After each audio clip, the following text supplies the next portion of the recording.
నిన్న జరిగిన ఉప ఎన్నికలు అంటే ముఖ్యంగా మనకు కాంగ్రెస్ పార్టీ నుంచి రాజీనామా చేసి ఆగస్టులో రాజగోపాల్ రెడ్డి బీజేపీలోకి వెళ్ళడం అంటే అత్యంత ప్రతిష్టాత్మకంగా తీసుకుంది బీజేపీ పార్టీ.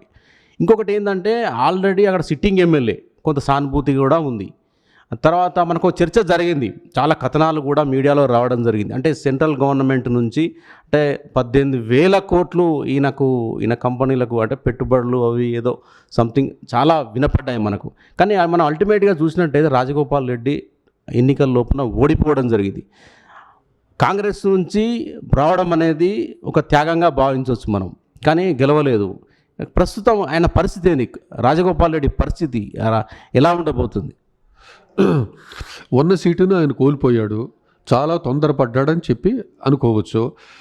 ఒక రకంగా చెప్పాలంటే కొంత అహంకారం కూడా ఉందని చెప్పచ్చు. మేము ఎట్లయినా సరే గెలుస్తాం, మొత్తం గెలుస్తామని బీజేపీ నాయకులు కూడా కొంత అహంకారంతో మాట్లాడుతున్నారు.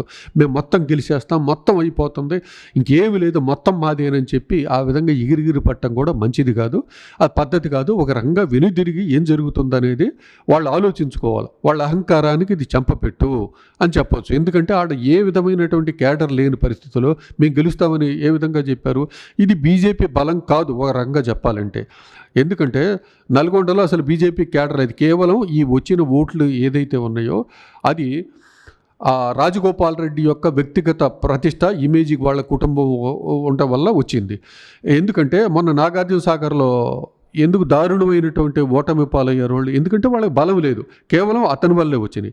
అయితే ఈ 18,000 కోట్లు అనేది అది కేవలం ఆయనకు వచ్చిన కాంట్రాక్టే తప్ప అది మొత్తం ఆయనకు జేబులోంచి వచ్చింది కాదు. దాంట్లో ఓ 10% 20% మిగులు తప్ప మొత్తం ఆయన జేబులోకి పోయేది కాదు ఇది. కాబట్టి ఇప్పుడు బీజేపీ వాళ్ళు దీని గురించి పునరాలోచించుకోవాలా. అయితే ఈ విధంగా ఇంత బలం ఉపయోగించటం వల్ల టీఆర్ఎస్ అభ్యర్థి గెలిచాడు. కానీ జనరల్ ఎలక్షన్లో ఇంత బలాన్ని టీఆర్ఎస్ ఉపయోగించలేదు కదా ఒక నియోజకవర్గంలో. టీఆర్ఎస్ ఇంత బలాన్ని ఉపయోగించలేదు కాబట్టి జనరల్ ఎలక్షన్లో నెక్స్ట్ ఇంతటితోటి ఒక వ్యక్తి ఒక ఎన్నికల్లో ఓడిపోయినా, ఒక పార్టీ ఒక ఎన్నికల్లో ఓడిపోయినా ఆ పార్టీ పరిస్థితి అయిపోయిందనో ఆ అభ్యర్థి పని అయిపోయింది అనుకోవటం తప్పు. ఒక ఎలక్షన్కి ఇంకొక ఎలక్షన్కి పోలిక ఉండదు. ఒకసారి చూసినట్టు ఇంకోసారి అనేక సార్లు ఓడిపోయిన వ్యక్తి కూడా ప్రజల్లోకి వెళ్ళి తన తప్పుల్ని తెలుసుకొని వాటిని సమీక్ష చేసుకొని దాన్ని సరి చేసుకుంటే మళ్ళీ గెలిచే అవకాశం ఉంది. నిరాశపడి నా పని అయిపోయింది, నా రాజకీయ భవిష్యత్తు అయిపోయిందని అనుకోవటానికి లేదు. అతను కూడా అదే విధంగా చెప్పాడు. బీజేపీ వాళ్ళు కూడా ఈ ఓటమినితో వాళ్ళు ఏమీ భయపడిపోవట్లేదు, పిరికితనానికి లోను కాలేదు, మేము తప్పకుండా వచ్చే ఎన్నికల్లో విజయం సాధిస్తామని ఆత్మవిశ్వాసంతోనే వాళ్ళు ఉన్నారు.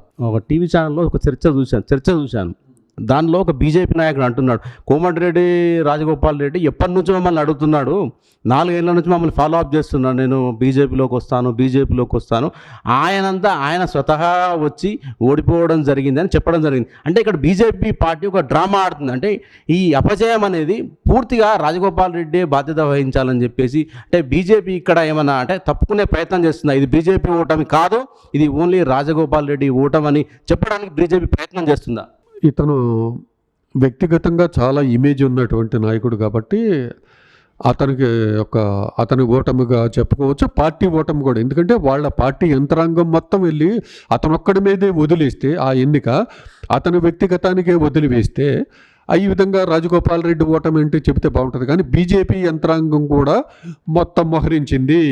వాళ్ళ రాష్ట్ర నాయకత్వం కూడా ప్రతిష్టాత్మకంగా తీసుకొని వాళ్ళ కేంద్ర మంత్రి కిషన్ రెడ్డితో సహా వాళ్ళ పెద్ద నాయకులు మొత్తం వెళ్ళి రాత్రింబవళ్ళు పనిచేసి దానికోసం శ్రమించారు. మేమే గెలుస్తున్నాము, ఇది టీఆర్ఎస్ మొత్తం రాష్ట్రం మొత్తం ఓడించడానికి ఇది పునాది అవుతుందని చెప్పుకున్నారు. కాబట్టి ఇది బీజేపీ ఓటమి కూడా అవుతుంది తప్పనిసరిగా.